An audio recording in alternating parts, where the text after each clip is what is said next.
안녕하세요. 절대값TV의 명품 PD 한PD입니다. 자, 오늘 시간은 연준의 금리 인상 그리고 우리의 금리 인상, 자 그리고 그게 이제 부동산 시장에 어떻게 나타나는지, 특히 최근에 노도강 시장에서 나타나는 폭락, 자 그게 연관해서 한번 이야기를 해보겠습니다. 금리 인상은 집값 하락과는 관련이 없다라고 유명한 전문가들도 많이 이야기를 했어요. 자 그것은 이제 그 사람들이 부동산이라는 이론의 어떤 도그마에 빠져서 그래요. 모든 걸 부동산의 어떤 틀에서 해석하는 거야. 뭐 부동산이 상승할 때 금리도 상승했다, 그런 사례를 가지고 와서 거기다 대입을 해서 이야기하는 거예요. 근데 실제로 그런가라는 거죠. 자, 금리가 쌀 때는 저금리에서 고금리로 갈 때, 가격이 바닥에 있을 때, 그래서 같이 상승을 할 때는 상관이 없어요. 금리가 올라갈 때 집값이 상승해요. 그러나 지금 집값은 우리가 서울 시민들이 감당할 수 없는 수준의 집값이야. 자, 그게 왜 감당할 수 없는 수준인가를 좀 알아야 될 것 같아요. 부동산이라는 것은 살 사람이 있는가라는 게 중요하잖아요. 실수요가 있는가. 자, 그런데 우리가 냉정하게 생각을 해보면, 우리는 굉장히 오버슈팅을 했어요. 서울의 역세권에 한 12억에서 10억 오버슈팅을 했는데, 과연 그 사람들이 이 빚을 얼마나 지고 샀나 한번 어떤 통계를 좀 봤으면 좋겠어요. 못 받아도 4억에서 한 6억 정도, 그 정도는 받았을 것 같아요. 평균적으로 한 2억 기준으로 봐도 12억짜리도 별로 없어요. 지금 이제 처분 소득의 몇 프로가 지금 원리금 상환을 하고 있냐라는 거예요. 투자자는 말할 것도 없고, 1주택자도 원리금 금리 폭등에 따른 원리금 상환의 어떤 고통 속으로 지금 가고 있다라는 거예요. 자, 그리고 우리가 지금 어떤 큰 흐름을 좀 읽을 필요가 있어요. 요번에 이제 연준이 0.75포인트 이제 자이언트 스텝을 했고, 우리도 이제 그거에 맞춰서 이제 금리를 올려야 되거든요. 우리 기준금리가 낮으면 이제 외화들이 다 빠져나가니까 반드시 올려야 되는데, 지금 그래서 주담대가 한 7% 시대가 열렸다. 고정금리 상단 8%에 육박한다. 자, 이제 고정금리 기준으로 이제 7%라는 거예요. 이제 변동금리는 이거보다 싸요, 분명히. 자, 그런데 이렇게 금리를 올려버리면 무슨 현상이 일어나냐면, 우리가 이번에 이제 금리만 올리는 게 아니라 긴축의 과정이 있잖아요. 자, 그런데다가 여기다 또 우크라이나 전쟁 때문에 이 인플레이션이 와가지고 이 세 가지가 한꺼번에 와가지고 지금 세계 경제가 완전히 넉다운 상태예요. 넉다운 상태. 그러다 보니까 이거는 경기 침체는 반드시 오는 거로 거의 다 예상을 하고 있어요. 지금 그래서 올해보다도 내년이 안 좋다고 그래요. 경기 침체가 된다는 건 결국 망하는 기업이 많다는 거거든요. 일자리들이 많이 사라진다는 얘기예요. 자, 그러니까 대출 금리를 갚는데 굉장히 고통스러울 수가 있거든요. 대출을 많이 받으신 분들이.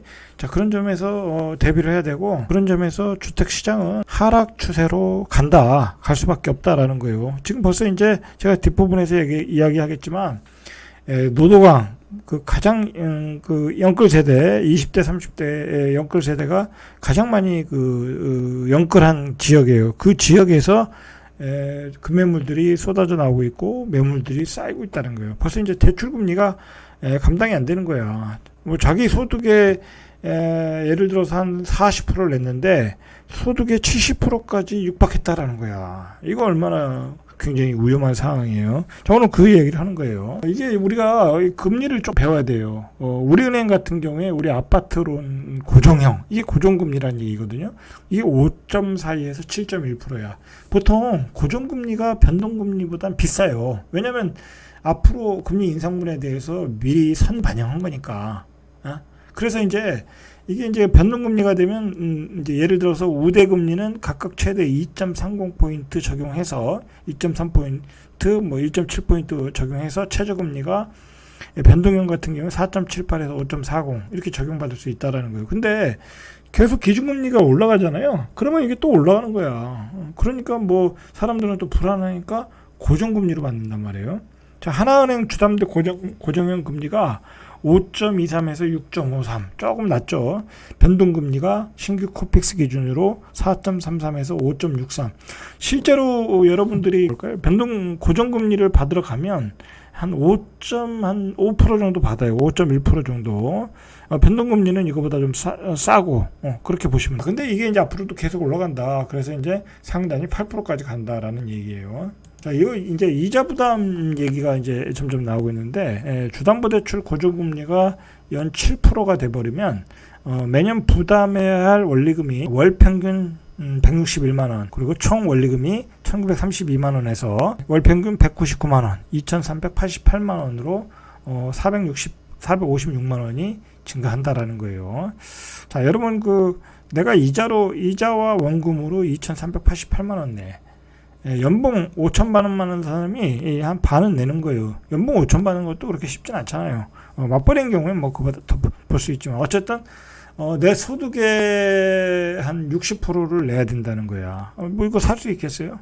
그러니까 집 파는 거예요. 미국이 이 기준금리를 올렸고 앞으로 7월 달에도 최소한 빅스텝 또는 자이언트 스텝으로 갈 거라고 좀 예상을 하고 있고요. 그래서 우리 한국은행 금융통화위원회도 오는 7월에 기준금리를 인상할 가능성이 매우 높다라고 보셔야 돼요. 그러니까 이게 연말까지 계속 올라가는 거야. 이 인플레이션이 안 잡히면 계속 올라가야 되는 거예요. 자, 이렇게 되니까 당연히 이거 집을 안 사겠죠? 안 그래도 집값이 비싸다고 그러는데 거기다 금리까지 폭등하면 누가 집을 사겠어요? 안 사겠죠. 구매력은 감소되는 거고 집주인의 어떤 금융 부담도 가중이 되겠죠. 왜냐하면 집주인들도 대출받아 사신 분들도 많을 거고 뭐 다주택자들은 또 대출받은 경우도 많을 거고 하니까 결국은 시장에 매물들이 쏟아져 나올 수밖에 없다라는 거예요. 그리고 나온 매물들은 거래가 안 된다. 그리고 이렇게 시장에 어떤 매도자한테 불리한 여건이 되면 매수자들이 기다려요. 집값이 폭락할 때까지 기다린다. 자, 집값은 하락 추세로 들었다. 하락 추세다. 이런 거 추세가 중요한 거예요. 추세가. 그러니까 이런 팩트가 있는데 아직도 집값은 8월에 전세값 폭등하고 상승을 한다. 그런 얘기 하시는 분들은 좀 아닌 것 같아. 내가 보기에는. 뭐라고 할까요? 뭐 그냥 고집인 것 같아. 그냥 아니 지금까지 상승을 주장했으니까 상승한다고 주장해야 될 거 아니에요. 그 세계에서 퇴출되는데 그렇지 않겠어요? 자, 오늘 이야기는 노도강이에요. 노도강에서 아파트 거래량이 감소했다. 도봉구 같은 경우는 80.1%가 감소했다. 뭐 거래가 거의 안 된다 보시면 돼요. 그 아주 급매물만 거래된다. 10억 원 넘었던 노도강 주요 단지가 한 1에서 2억 정도 하락했다. 더 빠지겠죠? 자, 노원구 월계동의 풍림 아이원 여기가 이제 84가 지난해 7월 최고가가 10억 5천. 자, 1월에 지난 1일에 9억 2천, 한 1억 3천 정도 떨어졌네요. 자, 더 떨어지겠죠? 자, 이런 아파트를 이렇게 사잖아요. 서울 소재 전용 84 중형 아파트 7% 금리 기준으로 보면 월 대출 상한이 291만 원이래요. 평균적으로. 그런데 291만 원이 가구당 가처분 소득의 70%야. 내 소득의 70%를 월세, 그러니까 월세잖아요. 뭐 자기 집을 갖고 있더라도 은행이 금리 이자를 내야 되니까. 자, 이건 문제가 있는 거죠. 이게 살 수가 없어요. 애들 뭐 교육비도 나가야 되고, 그렇죠? 자, 이렇게 되니까 매물을 내놓겠죠. 그러니까 이건 집값은 떨어질 수밖에 없는 거예요. 자, 지금 이게 중요한 게 뭐냐면 그렇게 영끌하고 대출 비율이 많은 곳부터 집값이 떨어진다라고 보셔야 될 것 같아. 서울의 어떤 외곽 지역부터 떨어지기 시작했다. 그래서 신문에서 이런 기준금리의 폭등, 금리 인상의 폭등. 자, 이것 때문에 영끌족이 못 버틴다고 계속해서 신문에서 나와요. 자, 그래서 영끌족의 패닉셀이 나오고 있다. 그 지역이 노도강이라는 거예요. 노도강. 가장 젊은이들이 좋아하는 지역이잖아요. 자, 급매물은 쌓이고 있는데 팔리진 않는다. 자, 그래서 계속 호가를 낮추고 있다. 자, 현장에서 쏟아지는 물량 탓에 호가가 무너지는 것은 시간 문제라는 거예요. 시간 문제. 그렇지 않겠습니까? 팔리질 않으니까 급하잖아요. 파는 사람 입장이 지금 급하잖아요. 대출 이자를 못 내고 있다라는 거잖아. 자, 결국은 이제 10%에서 15%의 자기 원금을 가지고 산 집을, 무리하게 산 집을 결국은 이제 가격이 떨어지다 보면 자기 원금이 다 날아가게 되는 거예요. 자, 문제는 버틸 수 있으면 버티면 되는데 버틸 수가 없는 상황으로 가고 있다라는 거예요, 지금. 노원구의 대표 단지인 상계주공 3단지, 전용 32, 아주 조그만 주택이에요. 6억 2,500. 이거 제가 아는 사람을 제가 한 정도의, 그것도 2020년인가? 그 정도에 제가 이렇게 사라고 해서 산 적이 있는데, 그게 2배 올랐어요, 지금. 제가 아는 사람이 3억 한 2천 정도 됐었는데 6억 2,500까지 올랐잖아요. 그래서 지난 4월 시세보다 낮은 5억 2천. 자, 그러니까 한 1억 정도 떨어졌는데, 그래도 많이 떨어진 건 아니에요. 그 친구가 산 게 3억 2천이니까 조금 더 떨어질 가능성이 있겠죠. 이 비싼 거에 아직 이렇게 폭락하고 있다. 자, 이들이 이렇게 해서 이번에는 패닉 바잉에서 패닉셀로 분위기가 확 바뀌었다라는 거예요. 바뀌었다. 자, 이런 게 이제 경기도 외곽 지역, 그 다음에 서울의 어떤 그 중심 지역, 그리고 광역시로 확산되겠죠. 전반적으로. 이렇게 해서 이 매물이 쌓이고 있다는 거예요. 노도강에. 매물이 쌓이면 가격이 떨어지거든요. 이 세 지역의 아파트 매물이 총 8,699건, 지난 3월 15일에 매물이 6,539건, 3개월 사이에 한 2,160건이 늘어났다. 엄청나게 늘어났다는 거예요. 증가율이 33.5%. 매물이 33%나 늘어났다는 거예요. 가격이 떨어질 수밖에 없겠죠. 기다리시면 싸게 살 수 있어요. 여러분들. 기다리시면 싸게 살 수 있다. 굉장히 지금 상황이 굉장히 위험한 상황이에요. 제가 보기에는 8년 금융위기만큼 금융위기보다 더 위험한 상황이다. 왜냐하면 지금 실제로 그 돈을 많이 풀었던 것에 대한 회수, 긴축, 그리고 급격한 금리 인상, 그리고 우크라이나 전쟁으로 인한 어떤 그 인플레이션, 그리고 세계화가 깨졌잖아요. 자, 그것으로 인해서 대한민국이 이제 경기 침체로 가고 있다. 이게 단순한 게 아니라는 게 단순한 게 아니다. 우리 소득이 줄어드는 거예요. GDP가 줄어드는 거고.